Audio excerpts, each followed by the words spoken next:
Hello friends, GK गुरुजी अड्डा के YouTube platform पे मैं शैलेश आप सभी का हार्दिक स्वागत करता हूं। प्यारे साथियों, जैसे कि आप सभी को पता होगा, सीटेट का एग्ज़ाम आप सभी का दिसंबर 2024 में होगा। 15 दिसंबर को एग्ज़ाम होगा आप सभी का, और उसी को ध्यान में रखते हुए लगातार आपकी तैयारी करवाई जा रही है। प्यारे दोस्तों, हम लोग लगातार हिंदी का गद्यांश और पद्यांश का पोर्शन कर रहे हैं, साथ ही जो और हिंदी से जुड़े हुए क्वेश्चन आते हैं उनको भी कर रहे हैं। आप सभी को पता होगा, गद्यांश और पद्यांश के जितने भी क्वेश्चन आते हैं वहाँ आपको फ्री के नंबर मिलते हैं। बस आपको सिर्फ थोड़ा सा जो है अपने माइंड सेट को बहुत अच्छे से करके प्रश्नों का उत्तर देना होता है। ठीक है, तो कहीं ना कहीं ये फ्री के नंबर जो है आपके लिए बहुत ज़्यादा हेल्पफुल होते हैं। अगर आप यहाँ गलतियाँ कर देते हैं तो कहीं ना कहीं फिर आपको बाद में बहुत पश्चाताप होता है। तो बहुत सारे भाई बंधु हैं जो 1-2 नंबर से फेल हो जाते हैं। कहीं ना कहीं ये गद्य और पद्य का पोर्शन उनको बहुत परेशान करता है। उसी को लेकर के हम लगातार सीरीज चला रहे हैं कि किसी भी भाई बहन का गद्य और पद्य में कोई भी नंबर ना कटने पाए, और लगातार प्रयास कर रहे हैं कि आपको बेहतर तरीके से इसको सिखाया जाए। आप लोग अगर चैनल पर नए हैं तो सबसे पहले चैनल को सब्सक्राइब कर लीजिए, वीडियो को लाइक कर दीजिए और अपने दोस्तों तक इसको शेयर कर दीजिएगा। डिस्क्रिप्शन में टेलीग्राम का लिंक मिल जाएगा, जा करके वहां से आप लोग इसका फ्री PDF डाउनलोड कर सकते हैं, कोई चार्ज नहीं देना होगा।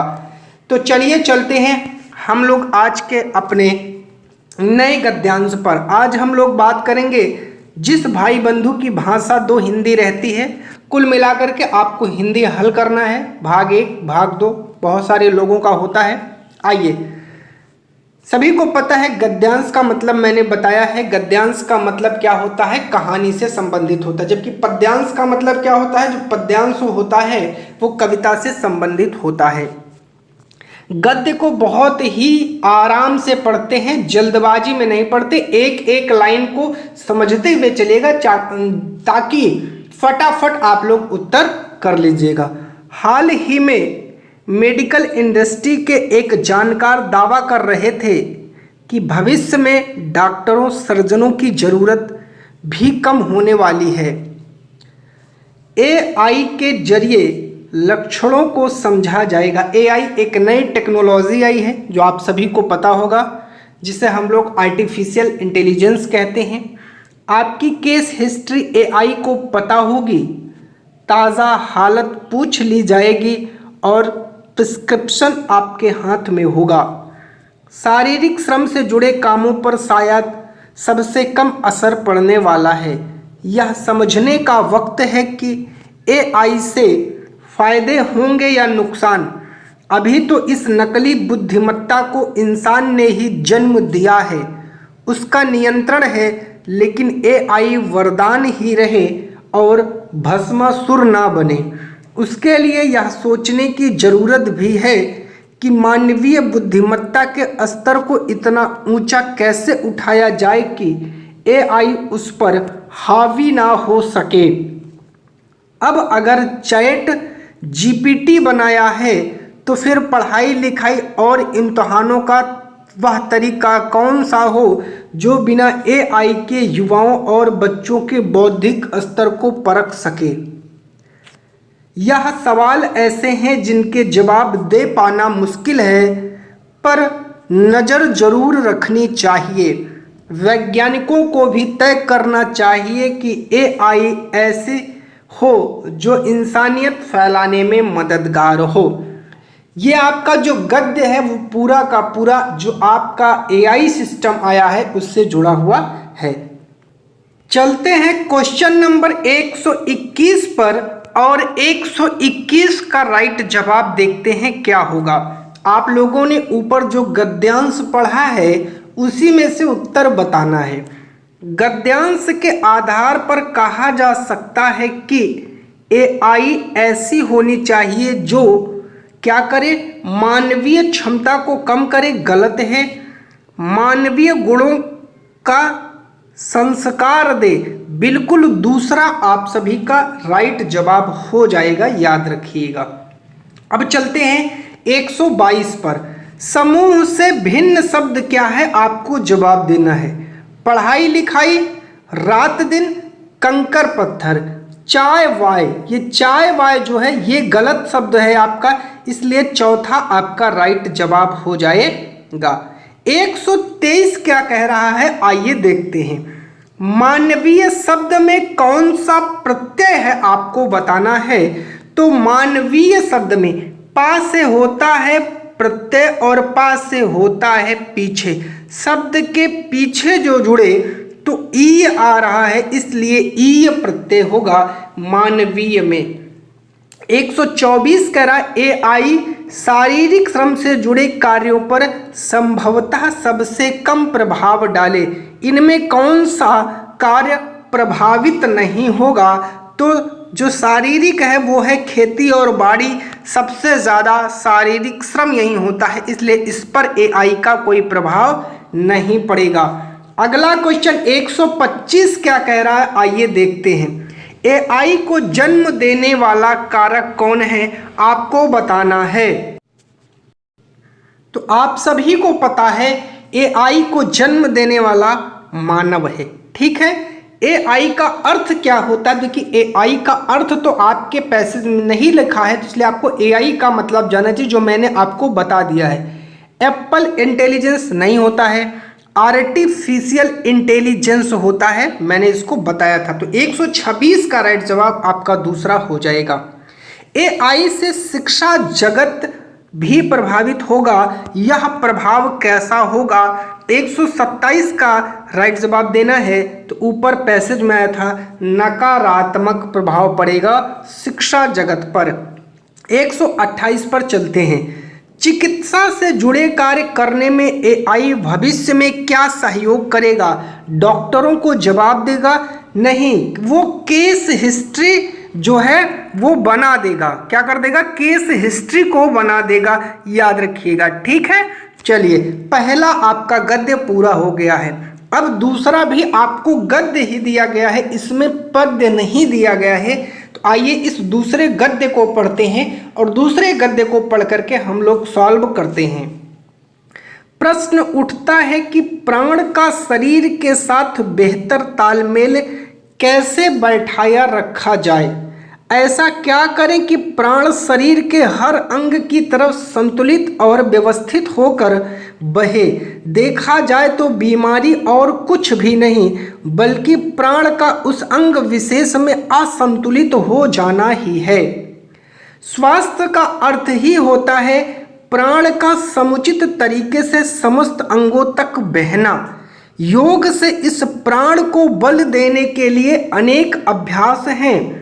इनके जरिए हम अपने प्राण को रोज बल दे सकते हैं और शरीर में होने वाली बीमारियों की रोकथाम कर सकते हैं। यह प्राण केवल हमारे शरीर की ही कोई ही नहीं संभालता, या यह प्राण केवल हमारे शरीर की ही संभाल नहीं करता, यह मन बुद्धि आदि प्रत्येक आयाम को जीवन देता रहता है। यहाँ आपको योग और प्राणायाम के बारे में बताया गया है। इस पैसेज को आप लोगों ने पढ़ लिया होगा, इसका स्क्रीनशॉट लेना हो तो ले लीजिए। आइए हम लोग अपने इस पैसेज से प्रश्नों को पढ़ करके उत्तर देते हैं। पहला है 129 करा, जीवन के लिए सर्वाधिक महत्वपूर्ण क्या है आपको बताना है। तो 129 का राइट जवाब क्या होगा, योग के माध्यम से प्राणायाम करना नहीं, प्राण के माध्यम से योग करना नहीं, प्राण और शरीर का दीर्घ आयु होना नहीं, प्राण और शरीर का सामंजस्य बैठाना, यही है, याद रखिएगा। विशेषण शब्द का उदाहरण नहीं है, 130 का राइट जवाब आपको देना है। देखिए संतुलित विशेषण है, स्वस्थ विशेषण है, व्यवस्थित विशेषण है, स्वास्थ्य विशेषण का उदाहरण नहीं है, याद रखिएगा, स्वास्थ्य विशेषण का उदाहरण नहीं है। प्राण वायु को सशक्त बनाने के लिए आपको पता है आप योग का अभ्यास करेंगे। प्राण वायु शरीर के हर अंग में संतुलित और कैसे होकर के बहे, तो व्यवस्थित होकर के बहती है, याद रखिएगा। ये सभी आपको पैसेज से पता चल रहा होगा। 133 कह रहा है रोग का कारण क्या है। जल्दी से 133 का राइट जवाब दीजिए। प्राणवायु का बहुत अधिक बढ़ जाना नहीं, प्राणवायु का अंग विशेष में असंतुलन दूसरा राइट जवाब हो जाएगा। 134 पर चलते हैं। अच्छे स्वास्थ्य का संबंध किससे है आपको बताना है। तो अच्छे स्वास्थ्य का संबंध प्राणवायु से है, याद रखिएगा। बुद्धि में इक प्रत्यय लगाने से कौन सा शब्द बनेगा, प्रत्यय पीछे जुड़ता है तो आपको बताना है बौद्धिक शब्द बनेगा, याद रखिएगा। चलते हैं क्वेश्चन नंबर 136 पर।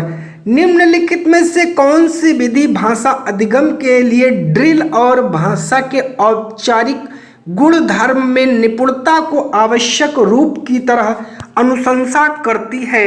136 का राइट जवाब देना है, वो है श्रव्य भाषावाद। 137 का राय कक्षा 7 का विद्यार्थी एलम कन्नड़, मराठी, हिंदी और अंग्रेजी 4 भाषाएं जानता है। घर में जब वह अपने माता पिता के साथ बात करता है तो वह प्रवाह के साथ चारों भाषाएं बोलता है। विद्यालय में वह हिंदी, कन्नड़ तथा अंग्रेजी बोलता है क्योंकि उसके मित्र व अध्यापकों को यही भाषाएं आती है। इस स्थिति को किस रूप में जाना जाएगा। 137 का राइट जवाब हो जाएगा परभाषिक योग्यता, इसको कहा जाता है, याद रखिएगा। 138 पर चलते हैं। 138 का राइट जवाब देखते हैं क्या होगा। भाषा अधिगम के बारे में कौन सा कथन सही है। सहजात या प्रथम भाषा का ज्ञान द्वितीय भाषा के अधिगम में अवरोध डालता है, तो बिल्कुल गलत है, बिल्कुल नहीं डालता। भाई अगर आप हिंदी के बारे में जानते हैं, अंग्रेजी सीखना चाहते हो तो हिंदी अंग्रेजी सीखने में कोई समस्या थोड़ी उत्पन्न करेगी। सहजात या प्रथम भाषा के ज्ञान का द्वितीय भाषा अधिगम से कोई लेना देना नहीं, गलत बात है, लेना देना है ऐसा नहीं है, बिल्कुल नहीं है। सहजात या प्रथम भाषा का ज्ञान द्वितीय भाषा के अधिगम को समर्थित करता है, बिल्कुल सही है, तीसरा आपका राइट जवाब हो जाएगा। 139 कह रहा है कक्षा 6 की अध्यापिका शब्दावली समृद्ध करने के लिए चम्मच, प्लेट, डिब्बे, परात कक्षा में लेकर आती है। इन्हें दिखाकर वह रसोई में इस्तेमाल होने वाली वस्तुओं का विवरण लिखना चाहती है। भाषा शिक्षण के संदर्भ में इन वस्तुओं को क्या कहेंगे। 139 का राइट जवाब देना है, तो इन्हें वास्तविक वस्तुएं कहा जाता है, ठीक है, लिया भी कहा जाता है। 140 कह रहा है घोषणात्मक ज्ञान क्या है आपको बताना है। तो व्याकरणिक तत्वों के बारे में जो ज्ञान होता है उसे ही घोषणात्मक ज्ञान कहा जाता है, याद रखिएगा। 141 कह रहा है यहाँ एक ऐसी स्थिति दी जा रही है जहाँ विद्यार्थियों को विषय के प्रति समझ बनाने के लिए विषय के विपरीत वाले दृष्टिकोण से परिचित करवाया जाता है। इस प्रक्रिया द्वारा विद्यार्थियों में किसके विकास का प्रयास किया जा रहा है। तो 141 का राइट जवाब क्या होगा, समालोचनात्मक साक्षरता का विकास किया जा रहा है, याद रखिएगा। परभाषा व्यवहार क्या है आपको बताना है, ट्रांसलैंग्वेजिंग क्या है। 142 का राइट जवाब देना है भाषा के शिक्षण अधिगम के दौरान एक भाषा में दूसरी भाषा के व्यवहार करने से संबंधित है, तो नहीं। भाषा किस तरह से एक समय अवधि के दौरान अपना रूप बदलती है, नहीं। एक कक्षा में एक से अधिक भाषाओं को संसाधन के रूप में इस्तेमाल करने की शिक्षण शास्त्रीय प्रक्रिया है, बिल्कुल सटीक जवाब आपका तीसरा है। 143 कह रहा है निम्नलिखित में से कौन से प्रक्रियाएं भाषा को अच्छी तरीके से लिखना सीखने में शामिल है। 143 का राइट जवाब क्या हो जाएगा। सबसे पहले मानस मंथन आता है, तो सभी में मानस मंथन है। फिर आता है मुख्य बिंदु को नोट करना, तो पहला गलत हो जाएगा, मुख्य बिंदु को नोट करना सब में है। फिर आता है आपका जो है क्या तैयार करना, रूपरेखा तैयार करना आता है, याद रखिएगा। क्या आता है, रूपरेखा तैयार करना आता है। तो रूपरेखा और किसी में नहीं है, तो आपका चौथा राइट जवाब हो जाएगा, याद रखिएगा। क्वेश्चन नंबर 144 पर चलते हैं और 144 का राइट जवाब देखते हैं क्या होगा। सामाजिक विज्ञान की कक्षा में शिक्षार्थी कक्षा में दिए जा रहे वक्तव्य से मुख्य बिंदु समझने की कोशिश कर रहे हैं और मुख्य बिंदु लिख रहे हैं। इस कौशल को क्या कहेंगे? आपको 144 का राइट जवाब देना है। उसे अध्ययन कौशल कहते हैं। 145 कह रहा है नीचे दिए गए प्रश्न को पढ़ें, पता करें कि यह प्रश्न किस प्रारूप या टाइपोलॉजी का है। छोटी बालिका की कहानी पढ़ने के बाद आपने उसके दुखों और कठिनाइयों को सामने करने वाले साहस को महसूस किया। आप उस लड़की को उसकी प्रशंसा के लिए पत्र लिखना चाहेंगे। लगभग 120 शब्दों में पत्र लिखिए। तो इसका राइट जवाब क्या हो जाएगा? इसका हो जाएगा पाठ का विस्तार करने वाला प्रश्न। 146 पर चलते हैं। 146 का राइट जवाब देखते हैं क्या होगा।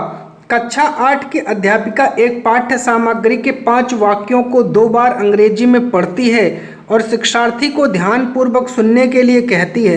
इसके बाद वह शिक्षार्थियों को 4-4 के समूह में काम करने के लिए कहती है कि वो पढ़ी गई पाठ्य सामग्री का पुनर्लेखन करें जो एकदम मूल जैसा ना हो। इस गतिविधि को क्या कहते हैं? इसे कहा जाता है सामूहिक श्रुतलेख। याद रखिएगा।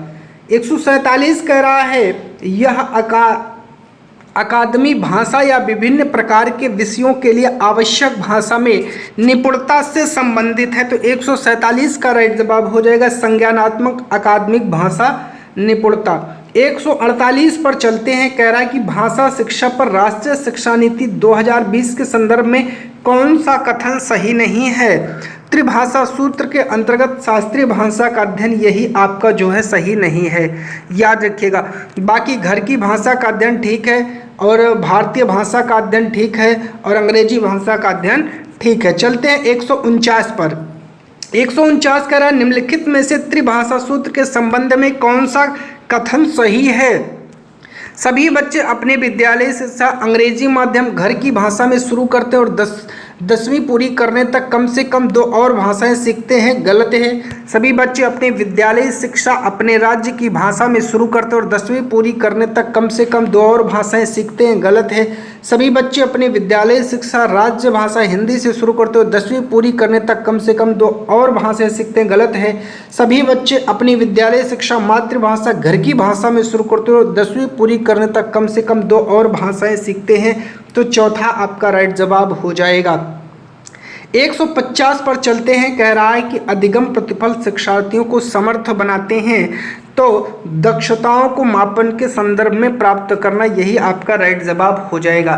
तो प्यारे साथियों, इस वीडियो में हम लोगों ने जो है हिंदी से संबंधित जितने भी प्रश्न आते हैं उन सभी प्रश्नों को कर लिया है। आप लोग चैनल पर नए हैं तो सब्सक्राइब करिएगा, वीडियो को लाइक करिएगा, अपने दोस्तों तक जरूर शेयर करिएगा। बहुत बहुत धन्यवाद।